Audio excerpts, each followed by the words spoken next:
एक समय की बात है, एक गांव में एक व्यक्ति रहता था जो बहुत ही दुखी और निराश था। वह अपनी समस्याओं का हल ढूंढने के लिए इधर उधर भटकता रहता था। एक दिन उस व्यक्ति को पता चला कि गौतम बुद्ध उनके गांव के पास एक वन में ध्यान कर रहे हैं। वह व्यक्ति तुरंत वहां पहुंच गया। वह व्यक्ति बुद्ध के सामने आकर रोने लगा और अपनी सारी समस्याएं बताने लगा। उसने कहा, हे बुद्ध, मैं बहुत दुखी और निराश हूं। मेरी समस्याओं का कोई हल नहीं है, कृपया मेरी मदद करें।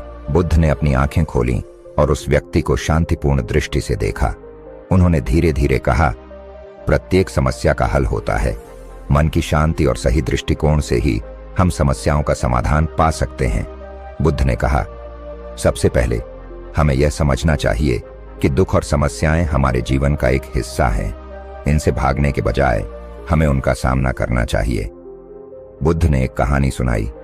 एक समय की बात है, एक महिला जिसका नाम किसा गौतमी था, वह अपने मृत बेटे के लिए बहुत दुखी थी। उसने बुद्ध से मदद मांगी। बुद्ध ने उससे कहा कि वह गांव से एक मुट्ठी सरसों के बीज लाए, लेकिन शर्त यह थी कि यह बीज किसी ऐसे घर से हो जहां कभी कोई मृत्यु न हुई हो। किसा गौतमी ने पूरे गांव का दौरा किया, लेकिन उसे ऐसा कोई घर नहीं मिला जहां कभी कोई मृत्यु न हुई हो। तब उसे समझ में आया कि मृत्यु और दुख जीवन का हिस्सा हैं और कोई भी इससे अछूता नहीं है। बुद्ध ने कहा, हमारी समस्याओं का समाधान तब शुरू होता है जब हम जीवन की अनित्यता को स्वीकार करते हैं।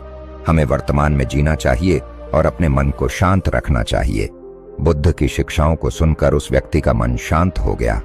उसने अपनी समस्याओं को एक नई दृष्टि से देखा और पाया कि उनमें समाधान छिपा हुआ है। वह बुद्ध को धन्यवाद कहकर वापस गांव चला गया। अब वह पूरी तरह से बदल चुका था। इस प्रकार गौतम बुद्ध की शिक्षाओं ने एक और व्यक्ति की जिंदगी बदल दी। बुद्ध का संदेश आज भी हमारे जीवन में उतना ही महत्वपूर्ण है।